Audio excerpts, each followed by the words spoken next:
There is something happening beneath the surface of modern life that very few people are talking about honestly. People are tired. Not the kind of tired that comes from a long day. Not the kind of tired that sleep fixes. A deeper tired. A tiredness that settles into the bones. A tiredness that follows people into their mornings and waits for them when they return home at night. And the strange thing is that many people cannot even explain why they feel it. Because when they look at their lives on paper, things may appear manageable. The bills are paid. The family is okay. Work is moving forward. Nothing catastrophic has happened, yet the exhaustion remains. I think it is because most people are carrying far more than they realize. We were never designed to absorb the concerns of an entire planet every single day. Yet that is exactly what many of us are attempting to do. Before breakfast, we have already consumed stories from every corner of the world. Wars, politics, economic uncertainty, environmental fears, social conflict, health warnings, predictions about the future, warnings about technology, warnings about food, warnings about money, warnings about everything. The human nervous system evolved to respond to the village. Now it is trying to process the planet, and it is overwhelmed. Every day brings another thing to care about, another thing to fear, another thing to solve, another thing demanding attention. And attention is not free. Attention costs energy. Attention costs life force. Attention costs presence. Most people are not exhausted because they are doing too much. Most people are exhausted because they are carrying too much. The weight accumulates slowly.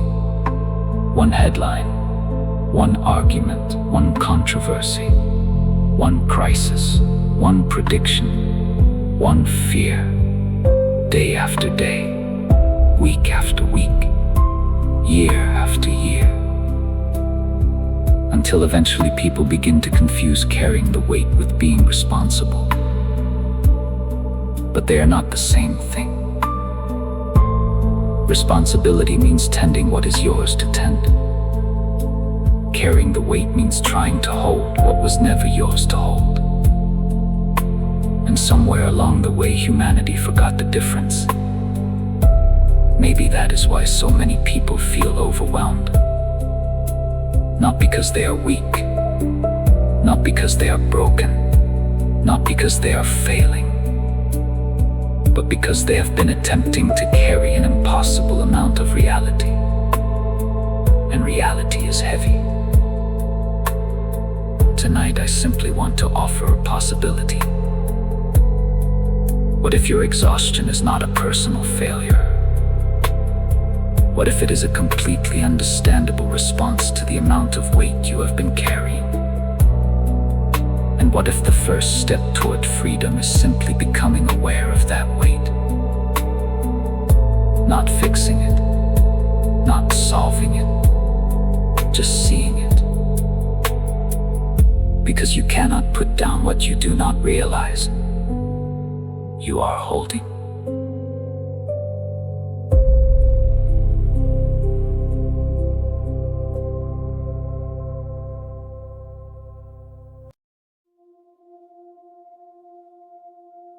Put it down. You are never meant to carry the whole world. Maybe the most important thing I can say today is this: you do not have to carry all of it. Not today. Not tonight.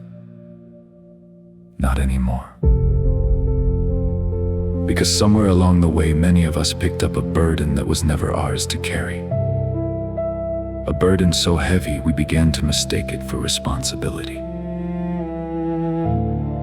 We convinced ourselves that if we worried enough, paid attention enough, monitored enough, prepared enough, somehow we would become safer. Somehow we would become ready. Somehow we would finally arrive at certainty. But certainty never came. The headlines kept coming. The warnings kept coming. The predictions kept coming. The pressure kept coming. And so we carried more and more and more. Until one day we woke up exhausted and couldn't understand why. The answer may be simpler than we think. You are carrying too much. Not because you're weak, because you're human. Human beings were never designed to carry the concerns of billions of people. Human beings were never designed to process the fears of an entire planet before breakfast. Human beings were never designed to hold every crisis, every conflict, every possibility, every catastrophe inside their minds all day long. And yet, that is what many of us have been trying to do. No wonder we're tired. No wonder our nervous systems feel overloaded. No wonder so many people feel anxious without knowing exactly why. We are attempting to carry a world that cannot be carried. And maybe it is time to stop. Not because the world doesn't matter, because you matter too.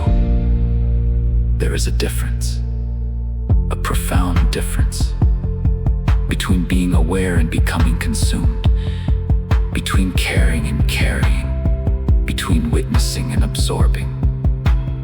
Many people have crossed that line without realizing it. They no longer observe the storm. They live inside it. They no longer witness the noise. They become the noise. They no longer hold concern. Concern begins holding them. Maybe freedom begins right there. The moment you notice what has been sitting on your shoulders. The moment you notice how much energy has been spent rehearsing futures that have not arrived. The moment you notice how much life has been surrendered to scenarios, possibilities, fears, and outcomes that exist only inside the imagination. Because most of what we carry lives in tomorrow, not today. Tomorrow's economy, tomorrow's politics, tomorrow's crisis, tomorrow's uncertainty, tomorrow's possibility, tomorrow's fear. And while we are busy carrying tomorrow,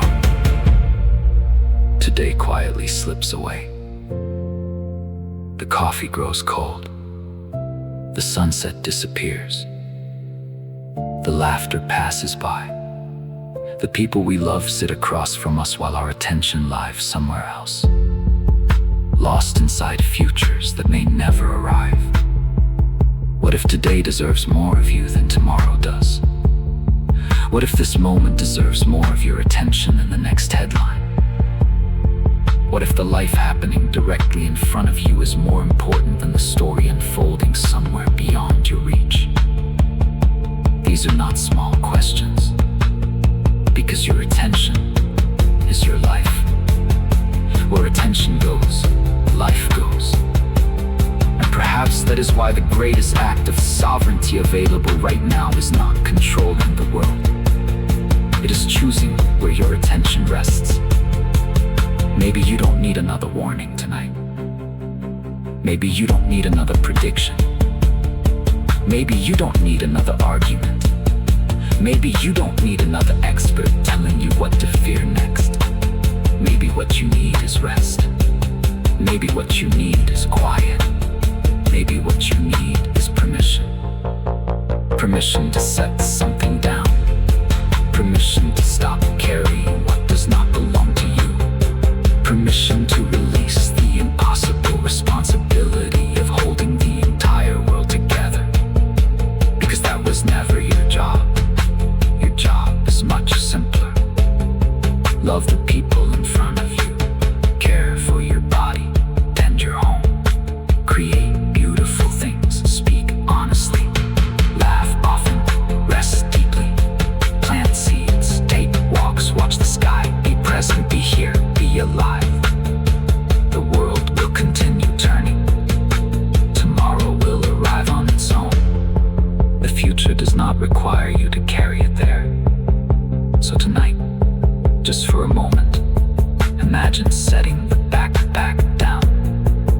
one filled with every headline, every warning, every fear, every prediction, every burden. Set it down, take a breath, feel the weight leave your shoulders. Notice the space that remains, notice the silence, notice yourself, you are still here. And perhaps that is enough for tonight. Not certainty, not control, not answers, just this breath, just this moment. Just the quiet recognition that you were never meant to carry the whole world, only your piece of it.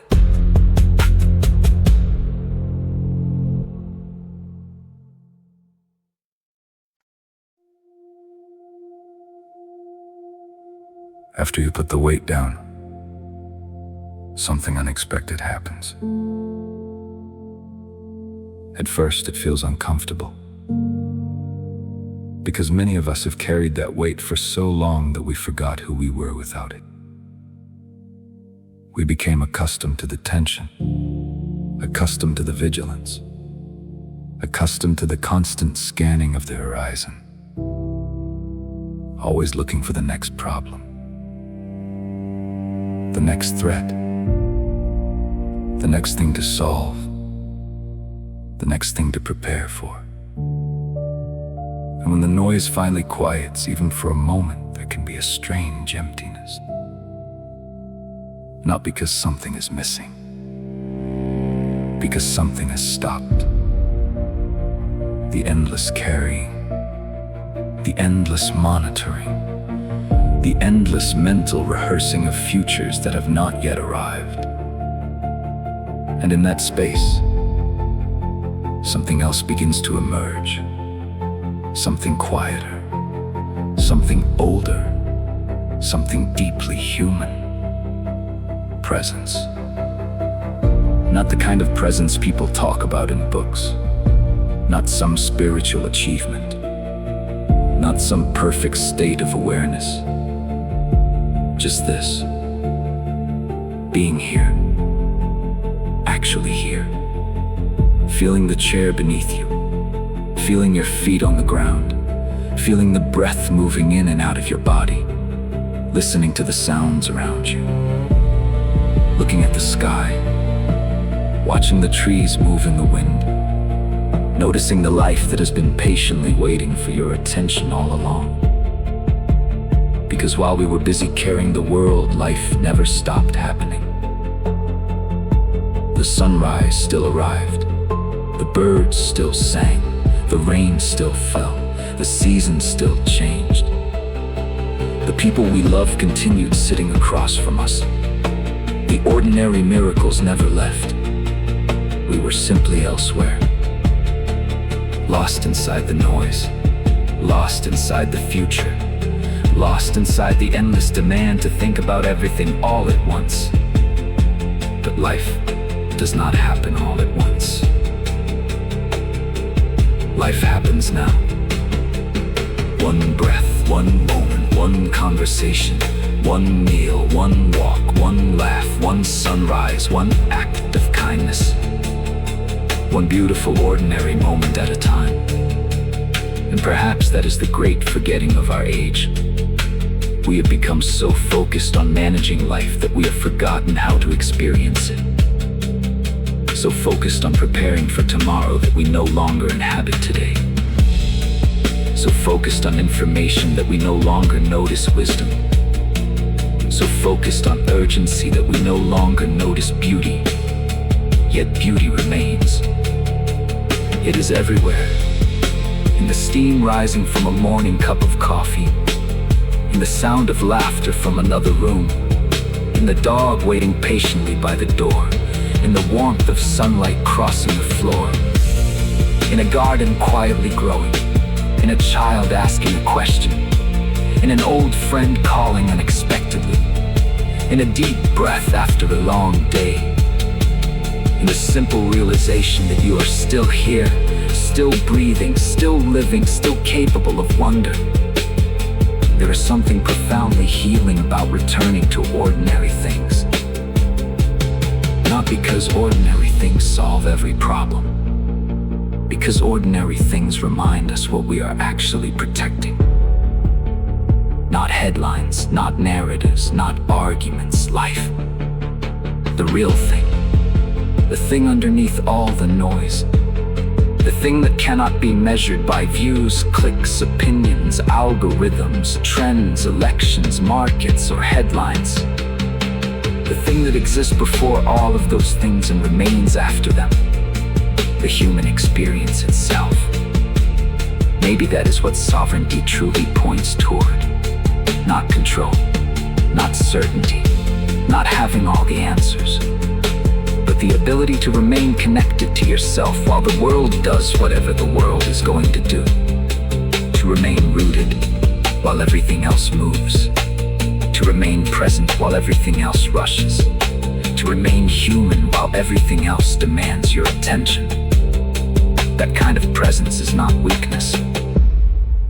It is strength. A quiet strength. The kind that cannot be manufactured.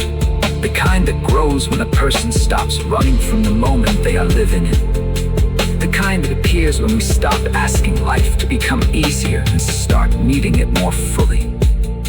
So perhaps the invitation at the end of this transmission is simple. Come back. Come back to your body. Come back to your breath. Come back to the people you love. Come back to the trees. Come back to the sky. Come back to your laughter. Come back to your creativity. Come back to your life. The world will continue turning. The headlines will continue arriving. The noise will continue asking for your attention. Let it. You do not need to follow it everywhere it goes. You do not need to carry every burden. You do not need to solve every problem. You do not need to know everything. You only need to be here, right here, in this breath, in this moment, in this life. And if all you do today is return to that, then perhaps you have already found something many people spend their entire lives searching for. Not certainty, not control, not answers. Peace.